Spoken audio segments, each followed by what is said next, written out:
Good morning, all. We're gonna be doing a webinar on implementing OpenSpace today. I'm Nathan Cubley, and we'll go into some introductions shortly. We're just gonna wait for a few more people to join. Whilst we wait for the rest of the everyone who's attending joins, we're gonna do a quick poll, and that poll is going to be on kind of where you are in your implementation journey. So I'll leave this up for a while, but basically what we want to do is find out whether whether you're at the beginning, you're scaling up, or somewhere in between.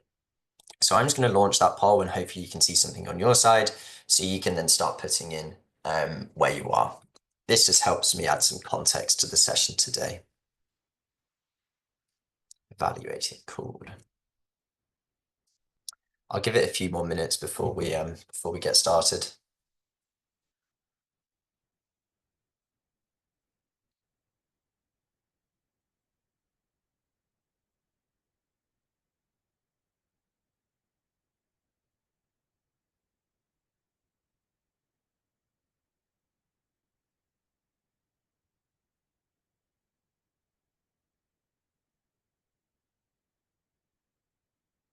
So, right, let's move on to the actual presentation now. So let's get started. I'll leave that poll there for a moment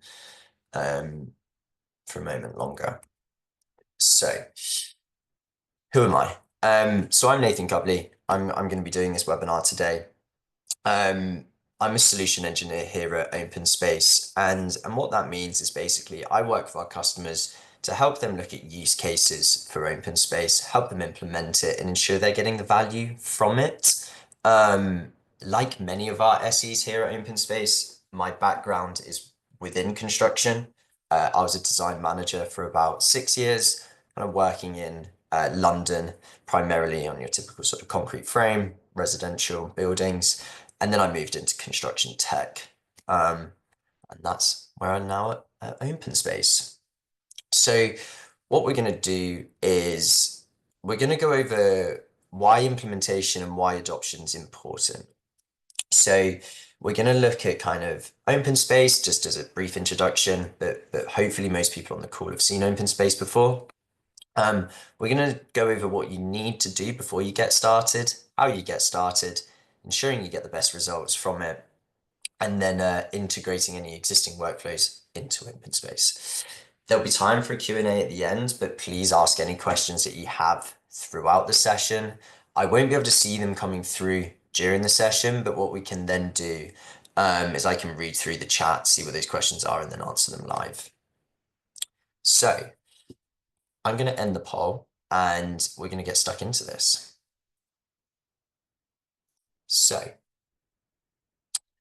why do we need to talk about implementation?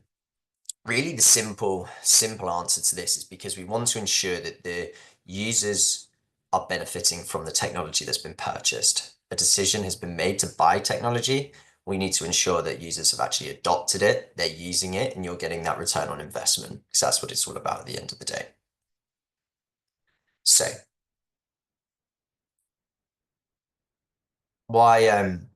how does reality capture actually kind of provide you value? It provides amazing value, and the reasons why it's typically procured is because it minimizes risks since it provides documentation. It saves costs because it produces documentation quicker. It improves margins, more productivity, more can be done for less. It helps you comply with legislation, and it helps provide insurances. So when you begin adding all of those things up across all of your projects that a company is delivering, those benefits are compounded, and the ROI, the return on investment, is huge. So that's where we want to get to. A standardized enterprise solution that's improving the bottom line. But really, to kind of have a standardized solution, we need to really think about adoption and implementing it. So the first stage of adoption is implementation. And what we're meaning by that is kind of getting the right pieces in place, the responsibilities known to ensure success. And that's what we're going to focus on. So hopefully, fingers crossed, you can leave here today with some ideas and initiatives that you could then take back to your company. Please also just sort of reach out to me if there's if you ever want to have kind of a breakaway session. We can talk more detail about your specific company. I can be a soundboard and we can look at ways that we can help you with your rollout. So moving on to this little graph here. We want to tie this back to the return on investment because obviously costs are very important. We want to make sure that our customers are getting value. And I think this is a nice way of sort of showing how adoption impacts ROI. And essentially, the more people using something, the better that return on investment will be. And the reason being is because more people are benefiting, more people are being productive because of the solution.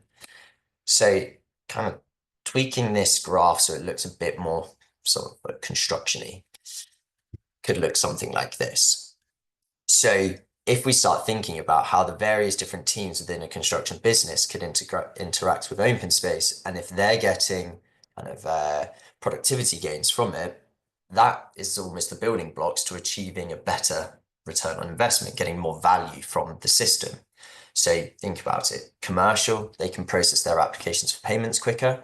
They can do valuations remotely. They could handle disputes more efficiently. Planning don't necessarily need to keep traveling to all of the different sites to do their progress checks. Quality can be looked at remotely, and even aftercare. Imagine aftercare, there's problems in the future, and the person in charge of aftercare is able to look back through the history, pinpoint the problem, resolve it quicker. So let's have a quick look at actual what OpenSpace is, just so if there's anyone on the call that doesn't know what OpenSpace is or hasn't really seen it before, can see it. So this is a brief video. OpenSpace is really the quickest and simplest way to sort of photo document your project.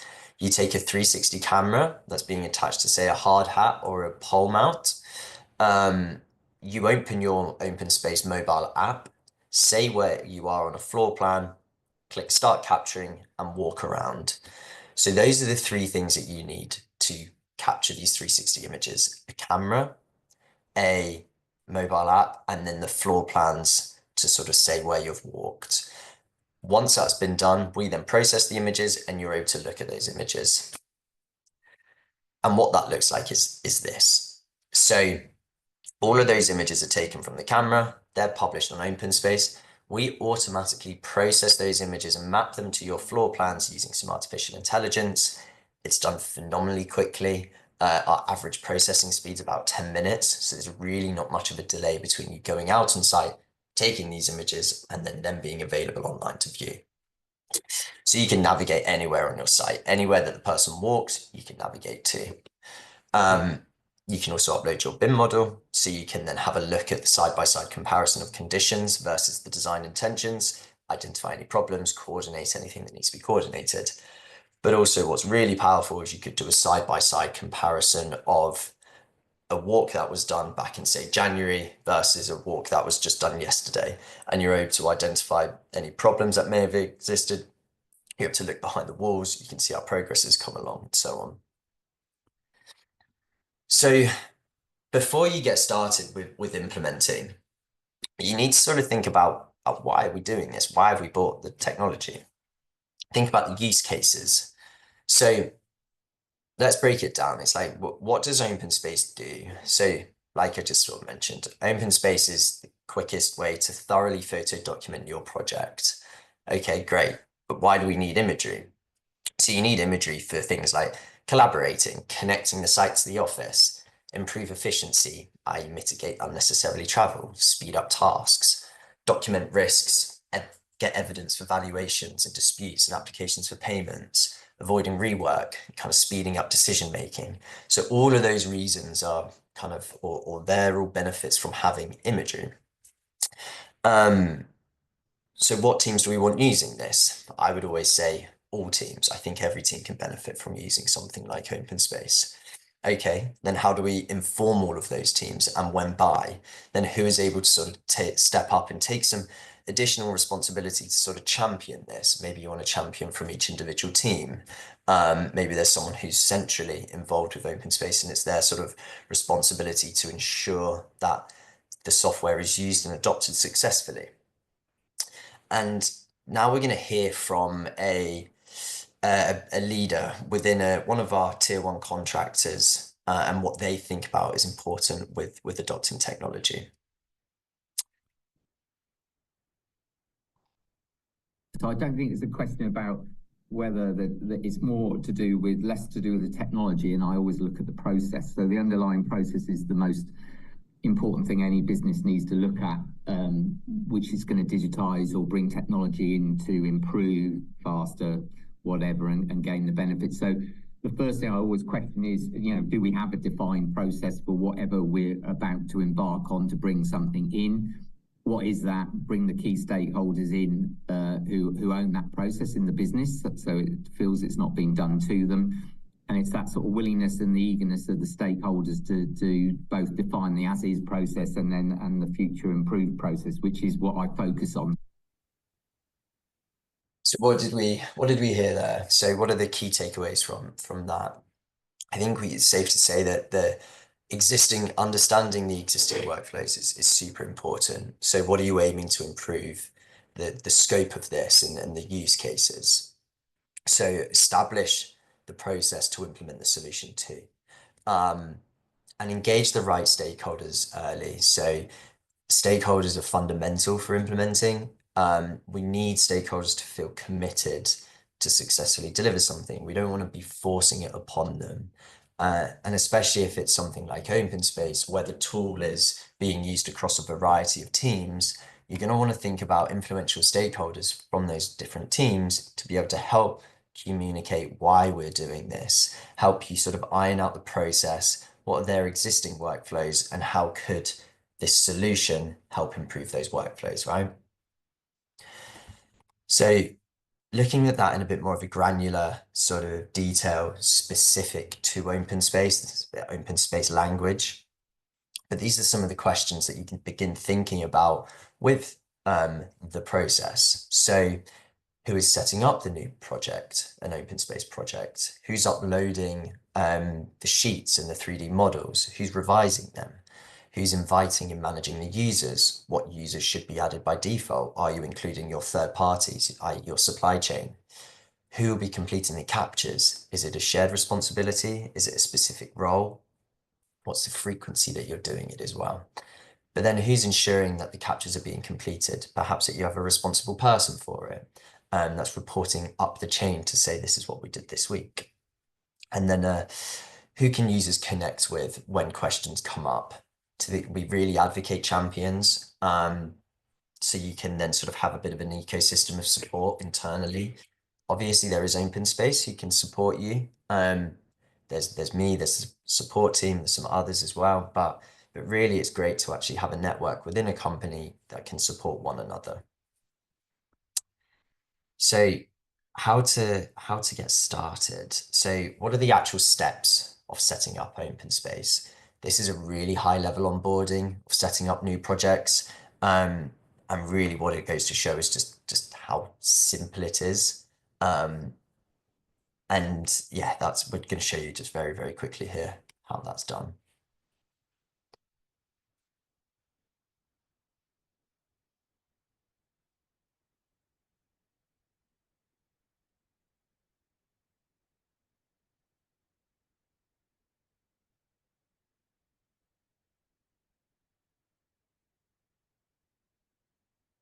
So quite literally in just a few clicks, that project has been created. So it's not hard, it's not complicated to get these things set up.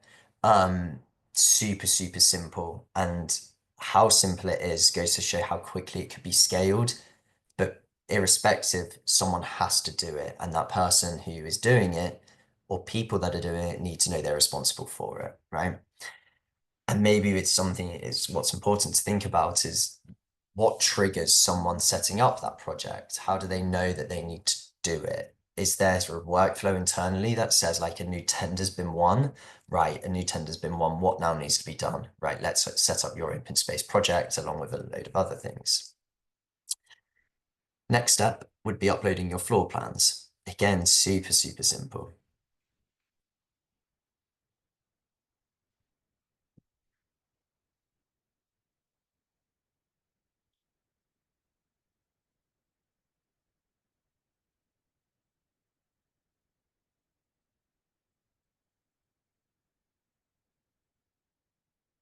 So what they've just done is gone onto the settings, found the floor plans they want to upload, select them and upload.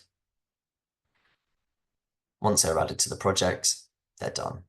You can rename them as you want, you can reorder them as you want, or you could just click save already and it's finished.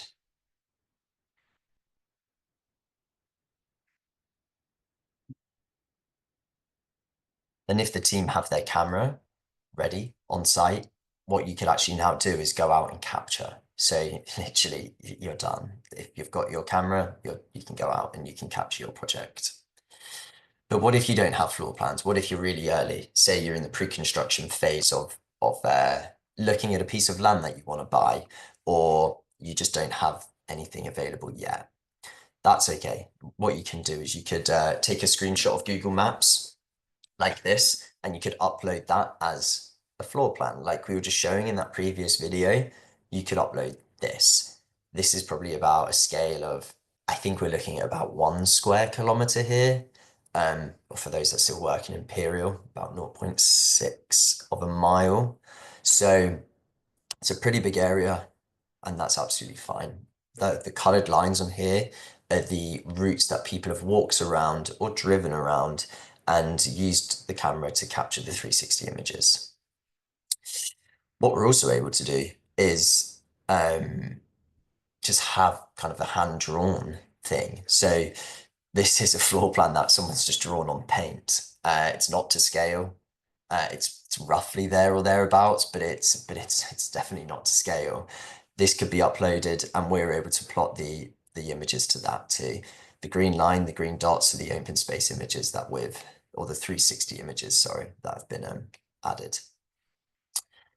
So what else can you do with the project setup? Even though I was saying you're done, like the project is set up and the floor plans are there and you could go out and capture, there is more that you're able to do within the project setup to just customize it to your fit, to your workflows. So one of those things is field notes. Within OpenSpace, we've got the ability to add field notes to the 360 images. This may be to report progress, it may be to flag an issue. You can assign it to someone, you can add a status to it, and you can add a tag to it. They will then be notified that they then need to sort it out, whatever it may be. But those statuses and tags can be edited so they're specific to your organization. So say if you've got some specific language that you want to use for your items that are coming up, or you're a specific trade contractor that's focused on mechanical and electrical, you may want to adapt your tags to represent those things. And you can do that. What you can also do with an open space is create zones. So zones are areas that have been marked up on the floor plans. And when you create a field note, that zone data that you've inputted within the project settings is automatically going to be appended to that field note. So you can kind of see here that there's a floor plan, it's got some purple marks on it. That purple is to represent different areas of the buildings. What this then gives you is the power to do some reports to say, show me all the field notes that have been raised in the West Wing. And you would do that, and then you can see all of the field notes that have been raised. If you're tracking or using field notes to report problems, and you've got, say, a dry lining contractor doing the west side of the development and a different one doing the east side, using zones could be a really interesting way to be able to sort of pick up on trends and problems that maybe one contractor is facing that the other contractor isn't. And then you've got a little bit of data there where you can then start investigating a problem. Moving on to how we can also then just integrate. So like we mentioned, field notes can be created on OpenSpace. These field notes could then actually be pushed to different systems. So one of those systems is Procore, which we've got on screen here. But as well, you can push those to Autodesk and Revizto. At the same time, we're able to embed an OpenSpace viewer into these systems, well, into ACC specifically and Procore specifically. Um, and the reason why we're doing this is because we want to be an integrated platform. We appreciate we're not going to be replacing your PM solutions, but we also recognize there is a need for a single source of truth. We don't want to have sprawling tech stacks. And if we can integrate those tech stacks, we can ensure that we've got efficient workflows, users understand where they can navigate to find things, and it's consolidated, right? Then let's move on to hardware. So your project's set up, you can consider setting up zones, you can consider editing your statuses and tags for field notes. You're all good. But then what equipment's actually needed on site to start taking these images? So what you're going to need is, at minimum, a camera, an SD card, and really something to hold the camera. Typically, we have these L-shaped brackets that people attach to their hard hat that you can see in this video, but a lot of people also use a selfie stick, and that's it. You can then go out and you can capture. The things to consider here is really how you're procuring that internally and how you're managing the stock that you've got. So like we were talking about at the start, we want to roll this out across like all of your projects, but that means that say if you've got 20 projects, you might have 20 cameras. So then it's just starting to think about how are the teams getting those cameras to site, or how are they being stored on site? New project starts up, how do they get a camera? It's definitely sort of worth thinking about, just so there's no sort of ambiguity amongst project teams when they want to get up and running. What else can you get? So these are some additional extras. They're by no means 100% required, but definitely worthwhile investments depending on the project. So lighting, for example, if you've got kind of a dark project, say it's like student halls or something like that, and you've got a lot of areas that aren't being worked in, so you don't necessarily have the temporary lighting up, but you still want to capture in those areas, you're going to want to try and light them up somehow. So there's things called a Bushman halo light, which is a really powerful tool to light up the area as you're walking around in it. A pole mount or a selfie stick that could be used instead of the L-shaped bracket on the hard hat.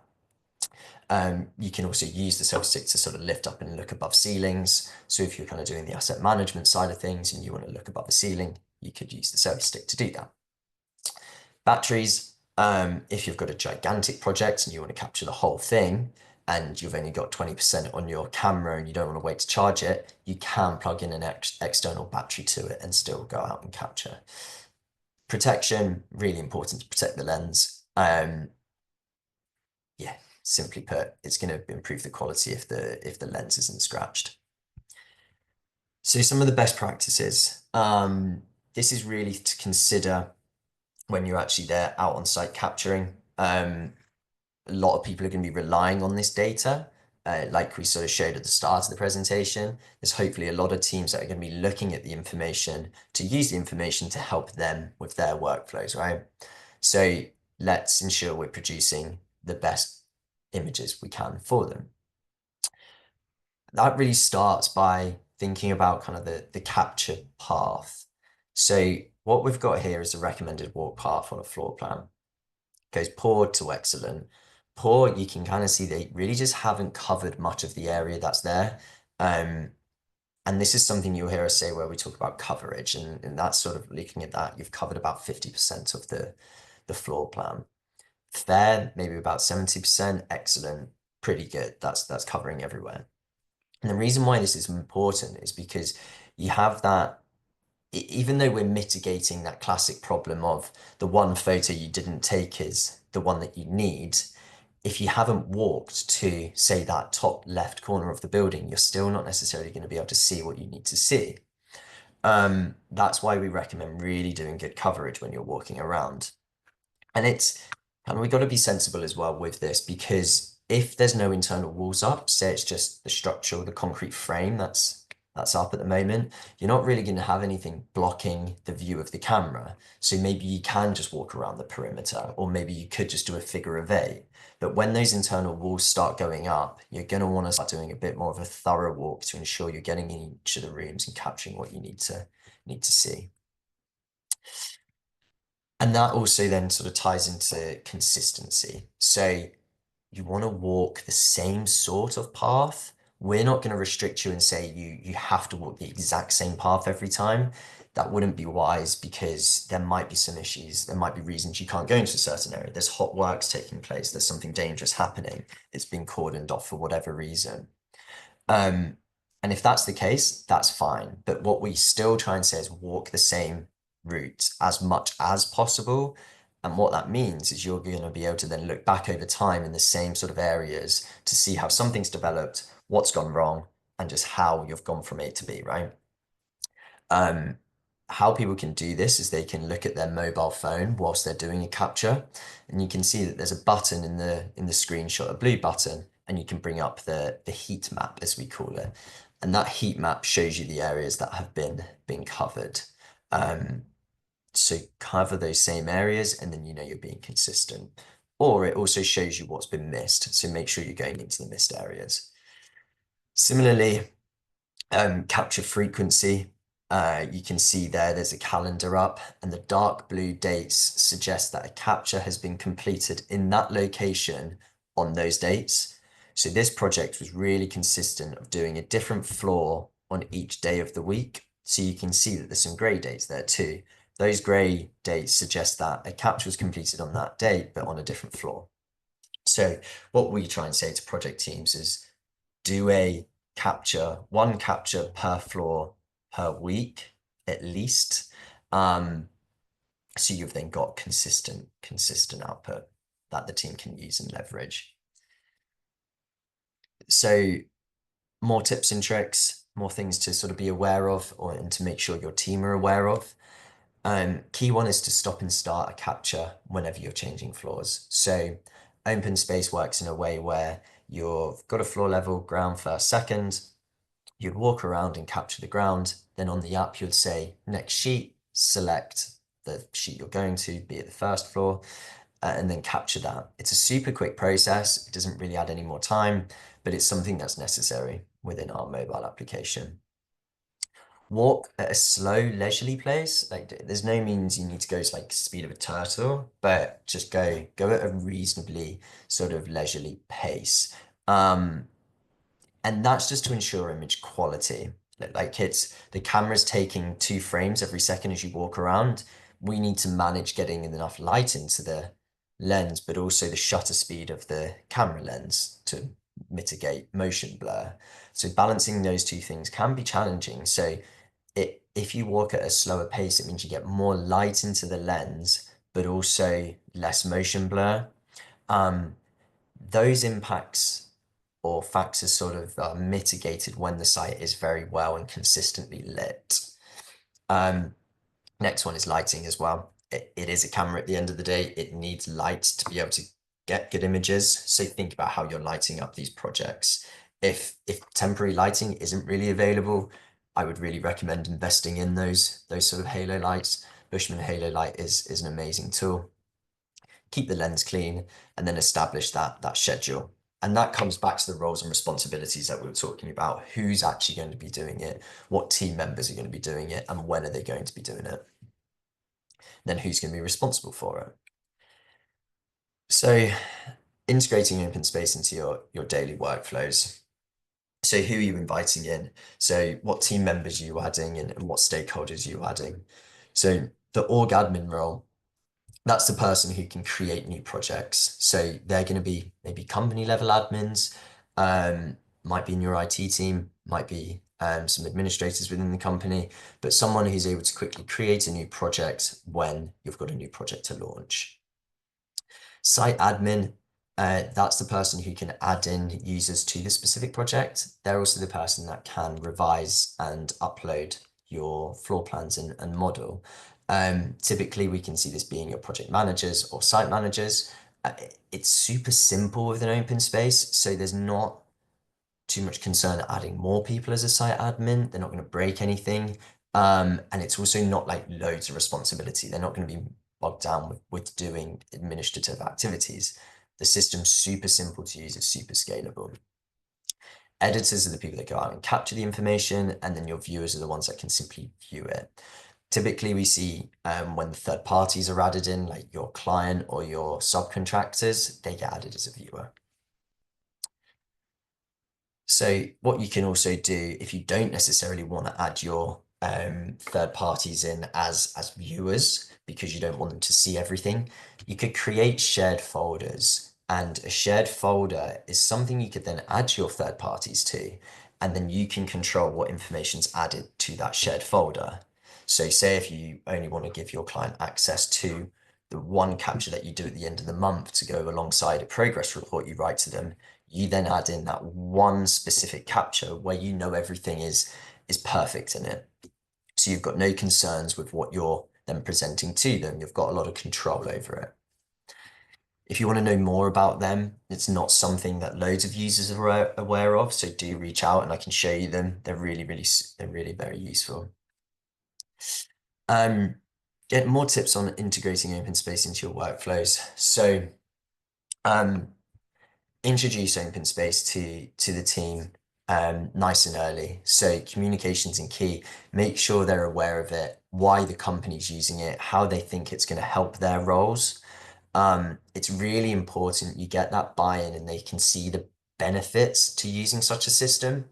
Um, we've kind of written out benefits for what we see as every single role in the company. So if you do have teams that aren't necessarily using it, or you've got some teams that you want to get on board, do reach out and we can discuss some use cases of how it could say help the design team or help the construction team. Um, Make sure the team are aware of that procurement process that I mentioned earlier. Like they get set up, they want to start, but how do they get started? Um, and then any other workshops that you want to host. So we're happy to do lunch and learns for you, additional training sessions, refresher sessions, demonstrations, just to keep it fresh in the mind of people. This is then what OpenSpace could look like when you've actually start to scale up and roll it out. This is just a project with multiple projects on. Then with scaling up and rolling out to a wider audience becomes kind of the issue that you now need to start reporting on things and seeing how healthy these projects are. Are the projects using the technology? Hopefully they are because we've obviously thought about the implementation and we've thought about adoption like we've been talking about, but still, we still need to monitor it and look at it. So within OpenSpace, we have reports. So you've got, if you're an org admin, you can look on the left-hand side and you'll see reports or admin, and then within admin, you'll see the reports. And you can see how many 360 videos are being taken across your projects, field notes, when people have last logged in, and so on. But taking this one step further, we're now integrating, or we've got a usage API rather, and all this information can be brought out into, say, a Power BI dashboard. And that Power BI dashboard can be used to display what sites are capturing, where your projects are around the country, how many minutes of footage have been recorded, how many images have been taken. But kind of more granular to that, and perhaps even more important than that, you could start pulling out statistics and data and insights like this. So you could create some sort of league table that says the last capture date on each of the projects, was it over 7 days ago? If it's over 7 days, that's probably a problem because you said that you wanted to be capturing once per week. Then also the number of captures that are being taken on the project, you know that you've got 10 stories. So your expectation would be that there's 10 captures being uploaded on that project per week. But if there's a discrepancy, if there's more, maybe that's not a problem, but it'd be interesting to know why they're doing it so much more than the expectation. But if there's less, you know you've then probably got a problem to deal with.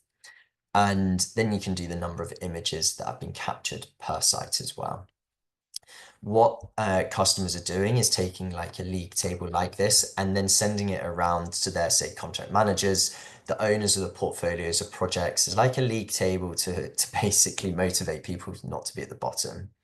And the purpose of that is not to kind of just call anyone out, but really it ties back to what we were talking about at the start. You've purchased this technology to help find productivity gains to have a return on investment.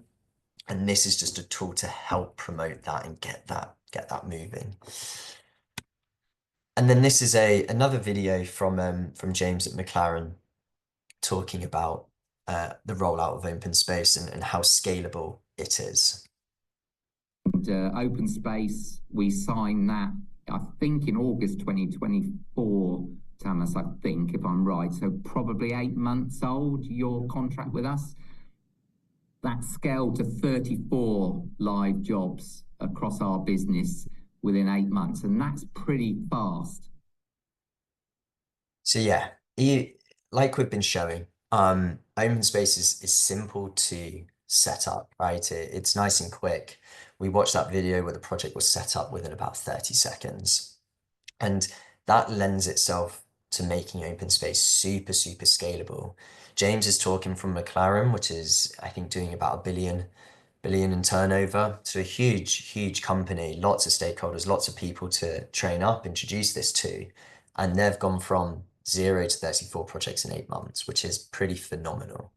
Um, but even though open space is super simple, you do still need to think about that process and make sure people are aware and bought into this to then also help.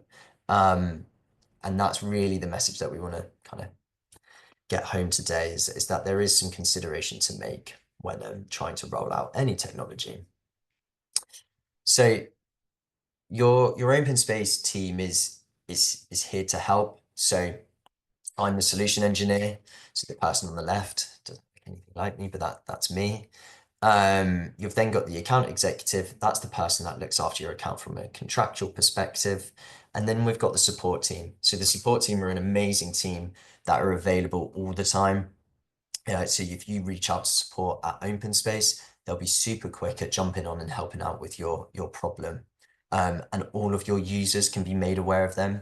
So whenever something happens, they can reach out to them.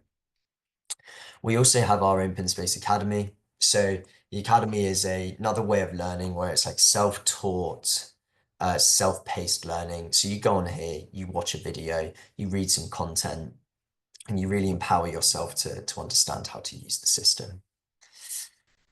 So that's me. I appreciate I've been talking a lot there, but now it's time for Q&A.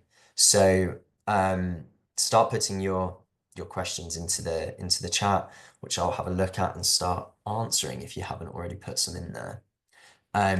Also, if you want to learn more, you can get in touch by reaching out to me. If you're not a customer, feel free to scan this QR code and we can get you a personalized quote. If you are a customer, it's likely that you're going to already have my contact information. And then I'll be able to just drop me a line, drop me an email, and then we can get some time in the calendar to talk more. Right, so let's see if there's any questions.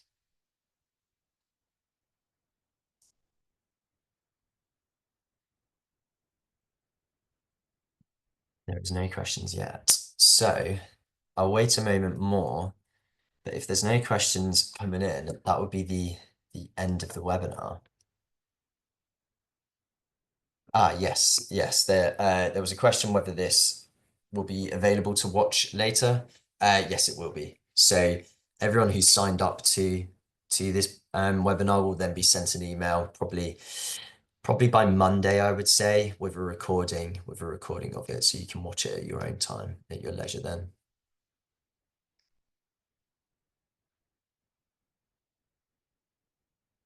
Right. If there's no other questions, I'm going to wrap up the presentation. Everyone enjoy their Friday and enjoy the weekend.